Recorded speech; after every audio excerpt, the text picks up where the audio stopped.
සුබ දවසක් ඔයාලා හැමෝටම. ඔයාලා දන්නවනේ තේජාන් යාගේ ඇත්ත ස්වරූපය මුළු ලෝකෙම්ම හංගලා එයා මිනිත් විදියට ජීවත් වෙන්න උත්සාහ කරනවනේ. ඇත්තටම දැන් එයා ගොඩක් දුරට මිනිත්ගේ විදියටම හැඩගැහිලා තියෙන්නේ. ඒත් කතාවක් තියෙනවනේ ප්ලාස්ටික් බෝලයක් දිය යට තියාගෙන ඉන්න පුළුවන් වෙන්නේ ඒක අපි අල්ලගෙන ඉන්නකම් විතරයි. අත අත්තරිය ගමම්ම බෝලේ උඩට එනවා. ඒ වගේම තමයි මෙයා ඇත්ත වසන් කරගෙන ඉන්න තාක්කල් මෙයාට හැංගිලා ඉන්න පුළුවන් වෙයි. ඒත් අනිවාර්යෙන්ම ඇත්ත දවසක එළියට එනවා. ඉතින් මිනෙත් තේජාන් බව චමත්කගේ පවුලම දැනගන්න දවස ඔන්න දැන් ඇවිල්ලා තියෙන්නේ. මොකද මිනෙත් කියන්නේ කසාද බැඳපු මිනිසෙක්. තේජාන් කියන්නේ කසාද බැඳපු කෙනෙක් නෙවෙයි. ඒත් දැන් මේ තේජාන් රඟපාන්නේ මිනෙත් විදියටනේ. ඉතින් එයාගේ වයිෆ්ටවත් රූපෙන් එක සමාන නිසා හඳුනගන්න බැරි වෙයි ගොඩක් දුරට. මිනෙත්ගේ වයිෆුයි එයාගේ පුතයි ලංකාවට එනවා. ඉතින් එයාලා කෙලින්ම එන්නේ මිනෙත්ගේ ගෙදරට හොටෙල් එකක ඉඳන්. මිනෙත් කෝල්ස් වලට ආන්සර් කරන්නේ නැහනේ. ඉතින් ඒ දෙන්න හොයාගෙනම එනවා. මිනෙත් වයිෆ්ගෙන් ඩිවෝස් වුණාට පුතාට අයිතිය තියෙනවනේ තාත්තව බලන්න එන්න. ඉතින් මෙයාලා ගෙදර එනවත් එක්කම මෙච්චර කල් තේජාන් වසන් කරපු ඇත්ත චමත්කට කියන්න වෙනවා. චමත්කටත් සැකයක් තිබුණනේ මුලින් ඉඳන්ම. ඒකනේ එයා තේජාන් ගැනත් හෙව්වේ.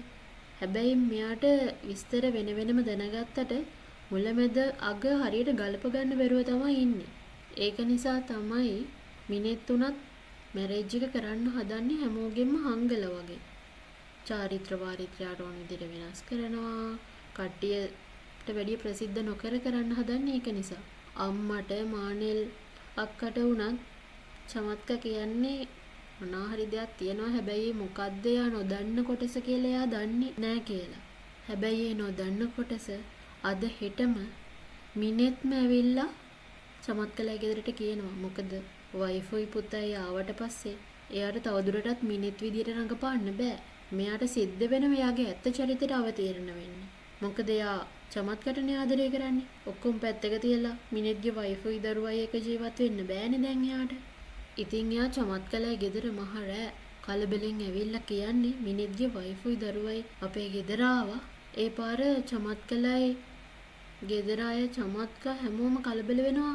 මිනෙත්ගේ වයිෆුයි දරුවයි එතකොට මෙයා කසාද බැඳපු කෙනෙක්ද දරුවෙකුත් ඉන්නවද? ඔහම ප්‍රශ්න ගොඩ. ඉතින් මෙයාට සිද්ධ වෙනවා කතාව ගොඩක් දුරට විස්තර කරන්න.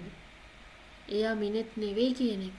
ඉතින් අන්තිමට චමත්කට පුළුවන් වෙනවා එයා හොයාගත්ත විස්තරات එක්ක මේ ඉන්නේ තේජාන් ජයසිංහමයි කියලා චූටි පුංචිට ඔප්පු කරලා පෙන්නන්න. ඉතින් මේ ඉන්නේ මැරුණා කියලා හිතන් හිටපු තේජාන් චූටි පුංචි කියලා කියද්දි චූටි පුංචිට අදාහ ගන්න බෑ. මැරුණ කෙනෙක් කොහොමද මේ විදියට? එතකොට මිනෙත් කියන කෙනා මැරුණද? මිනෙත්ද මැරුණේ? මෙයා මේ චරිතෙට ඇවිල්ලා මිනෙත් විදියට ඉන්නේ. ඉතින් ඔය වගේ ප්‍රශ්න ගොඩක් එනවා චමත්කගේ පවුලේ අයට. ඉතින් ඒගොල්ලොන්ට හිතා ගන්නත් බෑ දැන් මේගොල්ලොන්ගේ මැරේජ් එකට දින දාගෙනත් ඉවරයි. දැන් මෙයා මිනෙත්ව මැරුවා කියලා පොලිසියට අරන් ගියොත් මේ හැමදේම හංගනවද ඇත්ත කියනවද මෙයා මිනිමරුවෙක්ද ප්‍රශ්න ගොඩක් ඇති වෙනවා. ඒත් චමත්කා මිනෙත්ව විශ්වාස කරනවා. එයා කවදාවත් Tamanට බොරු කරන්නේ නැහැ කියන විශ්වාසය තියෙනවා. ඉතින් එයාට විශ්වාසයි මේ ඉන්නේ තේජාන්. එයා මිනෙත්ව මරලා මේ වගේ දෙයක් කරලා මිනෙත් ඉන්න තැන ඉඳී කියලා විශ්වාස කරන්නේ. ඉතින් ඒක තමයි තේජාන්ට අන්තිමට ඉතුරු වෙන එකම දේ.